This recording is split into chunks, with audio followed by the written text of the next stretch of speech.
Hello friends, welcome back to our YouTube channel Vanijya learning with Pravesh.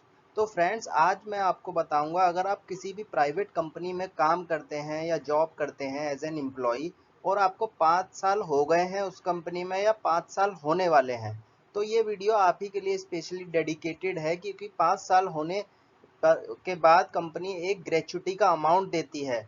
तो friends, हम इस video के अंदर ग्रेच्युटी को समझने की कोशिश करेंगे। ग्रेच्युटी क्या है, ग्रेच्युटी एक एम्प्लॉय को कब मिलती है, कितनी ग्रेच्युटी मिलती है, क्या कंपनी, कौन सी कंपनियां ग्रेच्युटीज देती हैं, ग्रेच्युटी पे टैक्स लगता है या नहीं। तो friends, without wasting any time, let's get started. अब फ्रेंड्स, हम इस कॉन्सेप्ट को बेसिकली इस वीडियो के अंदर समझने की कोशिश करेंगे। पढ़ने के लिए आप किसी भी वेबसाइट या किसी भी बुक से आसानी से पढ़ सकते हैं और समझ सकते हैं, लेकिन अब इस वीडियो के अंदर प्रैक्टिकली वे में समझने की कोशिश करेंगे ग्रेच्युटी होता क्या है। तो ग्रेच्युटी एक ऐसा अमाउंट होता है जो एक एम्प्लॉयर द्वारा एक एम्प्लॉय को दिया जाता है after continuous 5 year of service. तो इसमें वही लिखा हुआ है, अगर कोई एम्प्लॉय कंटिन्यूअस किसी एक कंपनी के अंदर 5 साल से ज्यादा काम कर लेता है, तो एक एम्प्लॉयर के थ्रू, एक कंपनी के थ्रू अपने एम्प्लॉय को एक अमाउंट दिया जाता है, उसे ग्रेच्युटी कहा जाता है। ग्रेच्युटी जो होता है, इसे एक तरीके का रिटायरमेंट बेनिफिट भी कहते हैं। जब कोई एम्प्लॉय रिटायर होता है तो उसे रिटायरमेंट के टाइम पे भी ग्रेच्युटी मिल जाती है, या वो रेजिग्नेशन भी कर देता है बट 5 साल से पहले रिजाइन ना किया हो तब भी उसे ग्रेच्युटी मिल जाती है। तो आई होप आपको ग्रेच्युटी पता चल गया होगा। इसमें वही कॉन्सेप्ट है कि एम्प्लॉयर जो होता है वो अपने एम्प्लॉय को देता है। शर्त पहली ये होती है कि उसे कंटिन्यूस 5 ईयर एक कंपनी के अंदर उसकी वर्किंग होनी चाहिए, कंटिन्यूस 5 ईयर होने चाहिए। ठीक है। तो फ्रेंड्स, अब हम एलिजिबिलिटी जानते हैं एक एम्प्लॉय की। एक एम्प्लॉय को ग्रेच्युटी कब मिलेगी, उसकी क्या योग्यता होनी चाहिए ग्रेच्युटी लेने के लिए। तो पहली इसमें कंडीशन है continuous 5 year service in same company. उस एम्प्लॉय को 5 ईयर की कंटिन्यूस सर्विस देनी है एक ही कंपनी के अंदर, तभी उसे ग्रेच्युटी के लिए वो एलिजिबल होगा। सेकेंड कंडीशन है ग्रेच्युटी मिलेगी at the time of retirement के टाइम मिल सकती है। अगर एक तो ये कंडीशन है, और सेकंड कंडीशन है अगर उसने रिजाइन कर दिया है, रेजिग्नेशन के केस में उसकी 5 ईयर कंटिन्यूस सर्विस होनी चाहिए एक ही कंपनी के अंदर, तब उसे ग्रेच्युटी मिलेगी।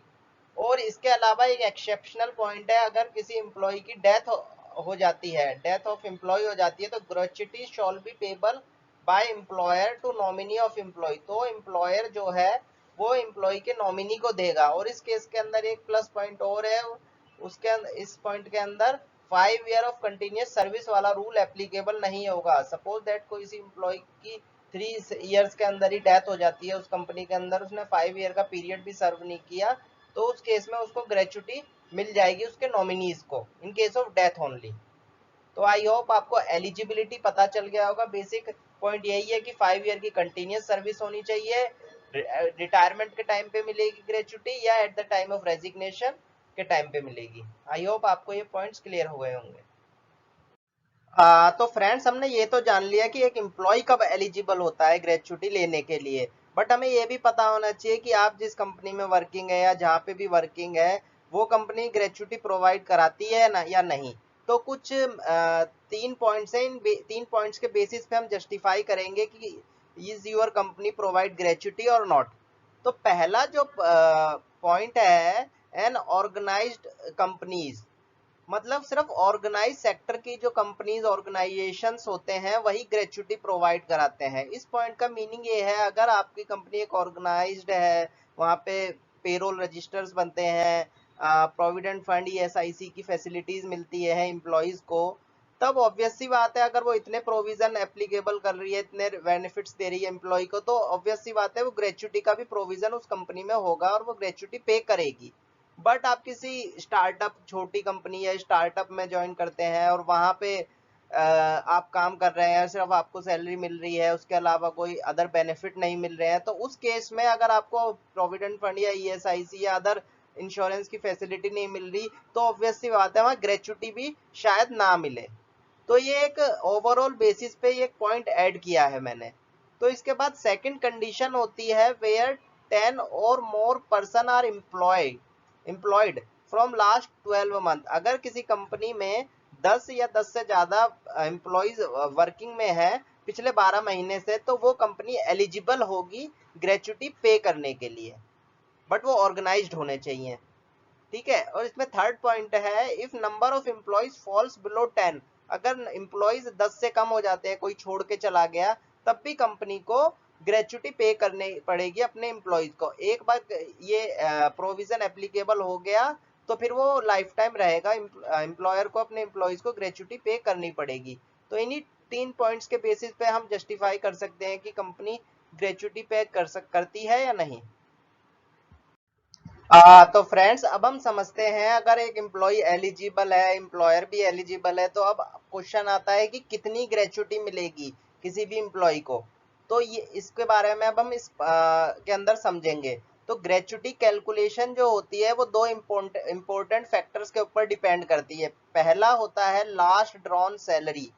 लास्ट ड्रॉन सैलरी होती है, मतलब जब भी एम्प्लॉय का टर्म रिजाइन कर रहा है या जब उसका रिटायरमेंट हो रहा है, तो उसके जिस जिस दिन वो रिजाइन कर रहा है तो उससे 6 महीने या 1 साल के दौरान उसकी क्या सैलरी है, तो उसी को लास्ट ड्रॉन सैलरी कहा जाता है। ठीक है। और दूसरा हमारा होता है 5 ईयर ऑफ कंटिन्यूस सर्विस, तभी एलिजिबल होगा, ये आपको पता ही है।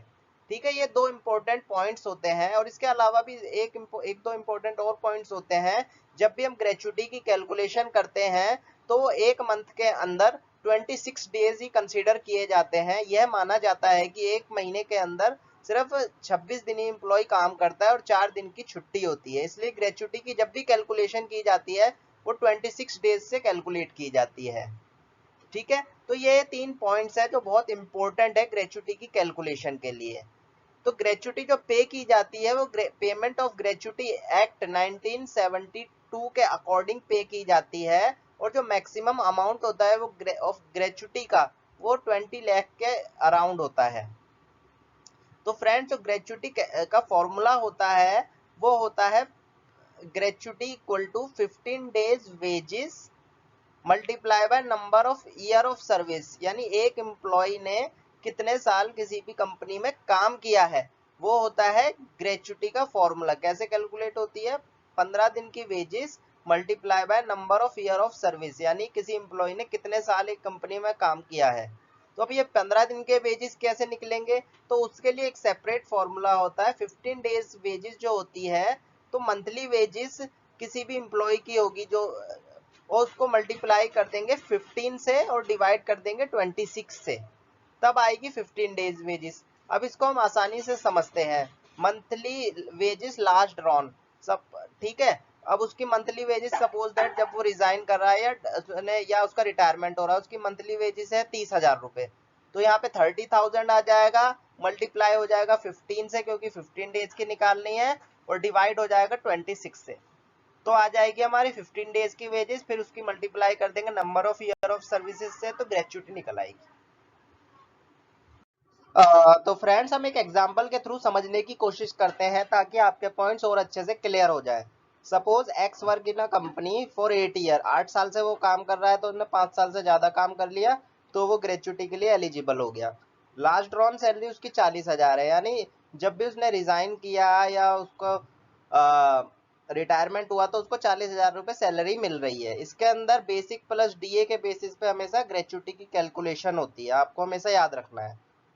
तो देखो, अब इसका पहले निकालेंगे हम। ग्रेचुटी का फॉर्मूला होता है, जो भी उसकी 15 डेज वेजेस होगी उसकी मल्टीप्लाई कर देंगे जो भी ये ईयर ऑफ सर्विस उसने दी है, कंपनी के अंदर सर्व की है जितने साल, तब आएगी हमारी ग्रेचुटी। ठीक है। तो अब ये निकालेंगे 15 डेज वेजेस, ये 23,077 कैसे आया? ये आया इस फॉर्मूले से। अब ये फॉर्मूले में उसकी 40,000 सैलरी है, मल्टीप्लाई बाय 15 डेज की मिलती है, एक साल में 15 दिन की सैलरी मिलती है, डिवाइड कर दिया 26 से। जब हमने इसे कर दिया तो हमारा आया 23,077। ग्रेचुटी आई, वो 15 डेज वेजेस आई, और उसको मल्टीप्लाई कर दिया 8 से, क्योंकि इसने 8 साल कंपनी में सर्व किए हैं। तो इसकी मल्टीप्लाई करने के बाद अमाउंट आया 1,84,616 रुपए। तो ये ग्रेचुटी पेबल होगी कंपनी द्वारा एम्प्लॉय को। तो इसके अंदर एक चीज और याद रखने वाली है, number of completed year. Completed year कैसे कैलकुलेट होगा? जैसे सपोज दैट यहाँ तो मैंने शार्प 8 ईयर्स लिख दिया है। सपोज दैट किसी एम्प्लॉय ने 7 साल 6 महीने काम किया, 7 साल 7 महीने काम किया, तब उसे क्या ट्रीट करेंगे? अगर किसी एम्प्लॉय ने 6 महीने से ज्यादा काम किया है तो उसे पूरा साल मान लिया जाएगा, और 6 महीने से कम काम किया है तो उसे मान लिया जाएगा, पूरा साल ना मान के उस साल को छोड़ दिया जाएगा। सपोज दैट किसी ने 6 साल 7 महीने काम किया है तो उसे पूरे 7 साल मान लिया जाएगा, और किसी ने 6 साल 5 महीने काम किया है तो उसे 6 साल कंसीडर कर लिया जाएगा। तो फ्रेंड्स, आई होप आपको इस एग्जाम्पल के थ्रू पूरा कॉन्सेप्ट क्लियर हो गया हो। फ्रेंड्स, तब अब हम समझ लेते हैं टैक्सेबिलिटी ऑफ ग्रेचुटी क्या है, ग्रेचुटी पे टैक्स लगता है। तो बेसिकली इस वीडियो के अंदर हम सिर्फ समझेंगे टैक्सेबिलिटी ऑफ ग्रेचुटी। अगर आपको जानना है तो इसके लिए मैं एक सेपरेट वीडियो आपके लिए बना दूंगा, आप मेरे को कमेंट बॉक्स में लिख देना कि ग्रेचुटी पे कैसे टैक्स लगता है, बट हम ओवरव्यू ले लेंगे इस स्लाइड के अंदर। तो ग्रेचुटी के अंदर जो टैक्स लगता है वो इनकम टैक्स एक्ट 1961 के अकॉर्डिंग लगता है। तो गवर्नमेंट एम्प्लॉय को जब जो भी ग्रेचुटी मिलती है वो फुल्ली एग्जेम्प्ट होती है। मान लिया किसी भी गवर्नमेंट एम्प्लॉय को एक एक्स अमाउंट ग्रेचुटी मिली तो फुल्ली एग्जेम्प्ट होगी, उस पर कोई टैक्स ही नहीं लगेगा इस एक्ट के अंदर। But in case of private employ, अगर कोई प्राइवेट एम्प्लॉय है उसको ग्रेचुटी मिल रही है तो उसके ऊपर टैक्स लगेगा इस फॉर्मूले के द्वारा या इस एल्गोरिदम के द्वारा। ये मतलब 3 कंडीशन है, इनके बेसिस पे लगेगा। अब हम इन कंडीशन को समझते हैं। जो भी उसे ग्रेचुटी रिसीव हुई है एक एम्प्लॉय को एज पर दी ग्रेचुटी एक्ट, उसके बाद पहला तो वो लिख लेंगे हम अमाउंट, फिर आएगा 15 days wages of number of completed year. हम निकालेंगे 15 डेज वेजेस उसी ग्रेचुटी वाले फॉर्मूले से जो हमने पीछे सीखा है, और नंबर ऑफ कंप्लीटेड ईयर उस अमाउंट को लिख लेंगे एज पर दी ग्रेचुटी एक्ट, जो ग्रेचुटी आई और कंपनी ने कितनी दी। और तीसरा लिखेंगे मैक्सिमम लिमिट जो 20 लाख है। तो तीनों में से जो भी सबसे कम अमाउंट होगा तो वो वाला अमाउंट एग्जेम्प्ट होगा, और जो कंपनी ने दी है ए वाले अमाउंट में उसमें से लेस कर देंगे जो रिसीव हुई है, और उसमें से लेस कर देंगे जो इन तीनों में से सबसे कम होगा उसे लेस कर देंगे, तो हमारी टैक्सेबल ग्रेचुटी आ जाएगी। तो फ्रेंड्स, टैक्सेबिलिटी ऑफ ग्रेचुटी के लिए मैं आपके लिए सेपरेट वीडियो बना दूंगा ताकि आपके पॉइंट्स बहुत अच्छे से क्लियर हो सके इस कॉन्सेप्ट पे। तो फ्रेंड्स, अगर आपको मेरी ये वीडियो अच्छी लगी है तो आप हमारे चैनल को सब्सक्राइब कीजिए, वीडियो को लाइक शेयर और कमेंट कीजिए। Thank you.